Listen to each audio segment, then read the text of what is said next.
back to another cold case. We're going to be talking about Brittany Stykes. Brittany Dodson Stykes seemed to be the all-American girl, second of five to Mary and David Dodson. Brittany loved country living and her family. She grew up on a farm in the small community of Ripley, Ohio. Ripley is about 30 minutes east of Cincinnati, Ohio, nestled along the Ohio River. She loved spending time with her family and working with animals on the farm. Her dad fondly remembers Brittany showing goats and chickens at the county fair, and that she loved to ride horses. She also loved to work on cars with her dad. The family would frequently attend car shows and drag races together. She had hopes of building her own custom motorcycle one day.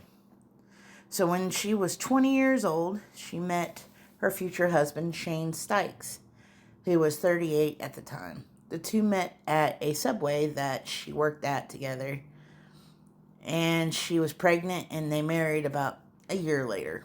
August 28th of 2013 was a day filled with excitement for Brittany. She started by wishing her beloved father a happy birthday and letting him know she would be over that evening to see him.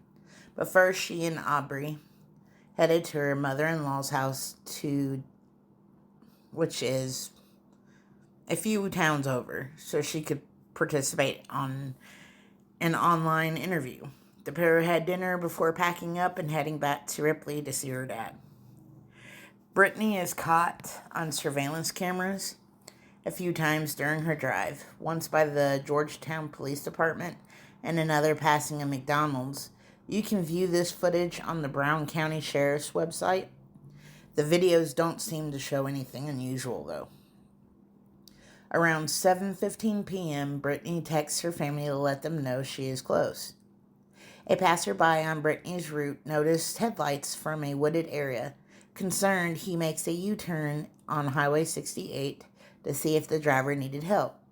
What he saw is startling. Brittany is unresponsive and slumped over the steering wheel, and Aubrey is in the front seat crying for her mom with a bullet wound to her head.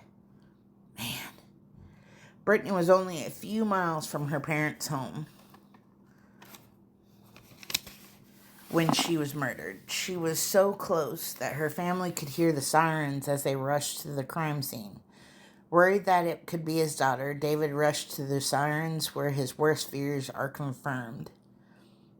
Brittany was shot 3 times and was pronounced dead at the scene. Aubrey was shot in the head but still alive. Brittany's husband, Shane, was looked at immediately. His alibi, which was substantiated, was that he was at work all day and then at a gym in Decatur, Ohio, when she was shot. Gunshot residue tests were negative, and he has passed a polygraph several times. He's not a suspect. In September 2015, law enforcement raided a house in Falmouth, Kentucky, after receiving a tip.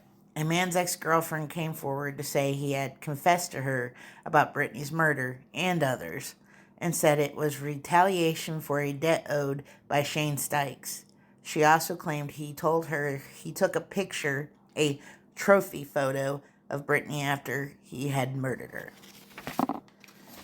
Brown County officials also convened a grand jury to interview 3 uncooperative witnesses, one of which is an ex-girlfriend of Shane Stykes.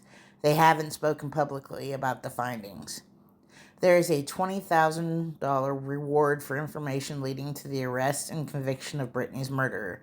If you know anything about this case, please call the Brown County Sheriff at 937-378-4435 or Crime Stoppers at 888-352-3040 or text CINTIP plus your tip to 274637.